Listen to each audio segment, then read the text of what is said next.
Magandang araw ng Webes, narito na ang headlines dito sa Philippine News Agency.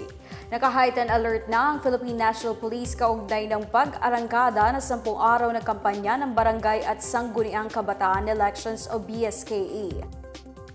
Ang kay PNP spokesperson Police Colonel Jean Fajardo, mahigit 187,000 na pulis ang ipapakalat sa buong bansa simula ngayong araw hanggang sa eleksyon sa katapusan ng buwan. Mananatili pa rin anya ang heightened alert status sa Undas, November 1 at sa araw ng mga kaluluwa, November 2.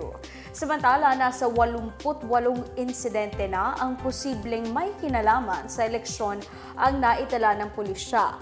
Gayunpaman, 8 pa lamang sa mga ito ang kumpirmadong may kinalaman sa halalan.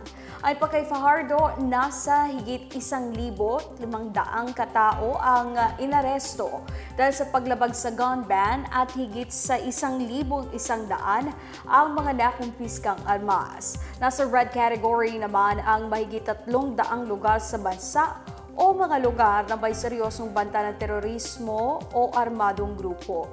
Pinakamarami o ang nasa orange category o mga lugar na may matinding labanan ng mga kandidatong magkakatunggali at may banta ng armadong grupo. Higit 1,000 at sa yellow area na may matinding girian ng mga kandidato na posibleng gumamit ng mga armadong grupo.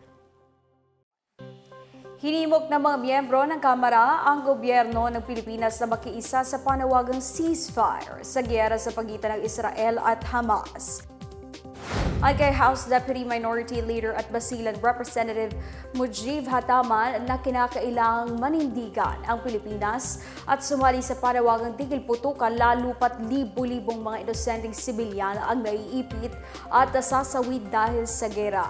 Ariya nararapat ng maglabas ng posisyon ng Pilipinas at himukin ang magkabilang panig na daan sa mapayapang paraan ang pagtugon sa ugat ng digmaan.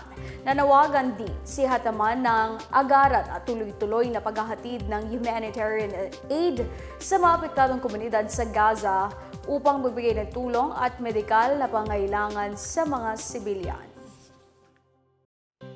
Sisimulan na sa Desyembre ang pagpapatupad ng food stamp program sa buong bansa ayon sa Department of Social Welfare and Development o DSWD. Ayon kay DSWD Undersecretary for Innovations Eduardo Punay, nagsasagawa na sila ng pilot testing ng Walang Gutom 2027 Food Stamp Program sa ilang piling lugar sa bansa. Sa ilalim ng programa, tatanggap ng 3,000 piso ang bawat benepisyaryo na nasa mahihirap na pamilya, kabilang din ang mga buntis at nagpapasusong ina.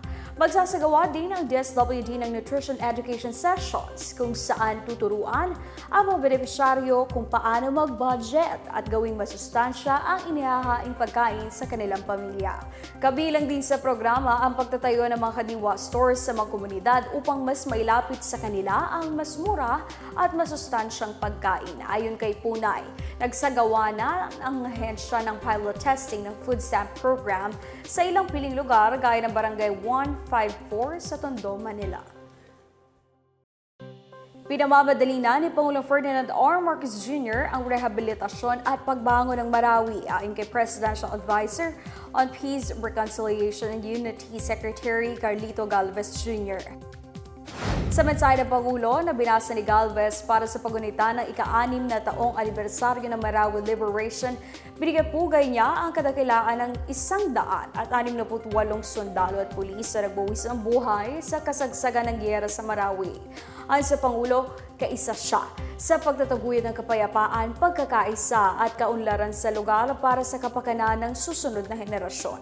Nangako naman ang Pangulo na gagawin ng lahat ng kanyang makakaya para mapabilis ang rehabilitasyon at pagproseso ng mga kaukulang danyos. Kinilala rin ng Pangulo ang kahangahangang pagtutulungan na ipinamalas ng bawat isa anuman ang posisyon sa lipunan, tribo o relihiyon sa harap ng matinding karahasan. Samantalang nangako naman si AFP Chief of Staff Romeo Bronner Jr. na poprotektahan ang mga Maranao at patuloy silang magbibigay ng tulong sa mga komunidad gaya ng pagtatayo ng mga tangke ng tubig. Dagdag na pondo naman para sa rehabilitasyon ng lungsod ang patuloy na isinusulong ni Lanao del Sur 1st District Representative Zia Alonto Adjong. Aniya hindi siya titigil hanggat di nakakamit ng Marawi ang mga kinakailangan na tulong at pondo para sa pagbangon ng lugar. Si Adjong ang chairperson ng Special Committee on Marawi Rehabilitation and Recovery at chairman ng Oversight Committee on Marawi Victims Compensation. At yan ang pinakabago at pinakamahalagang balita sa mga oras na ito, hatid sa inyo ng PNA Headlines. Para sa iba pang mga balita at impormasyon, bisitahin lamang ang aming webpage na pna.gov.ph, ang aming Facebook at X account at ating Twitter na Philippine News Agency. Mapaparoon din ang PNA Headlines sa Facebook page ng Presidential Communications Office o PCO. 67 days na lang, Pasko na. Ako si Stephanie Sevillano. Ito ang PNA Headlines, naghahatid ng mga balitang nagbubuklod sa bagong Pilipinas.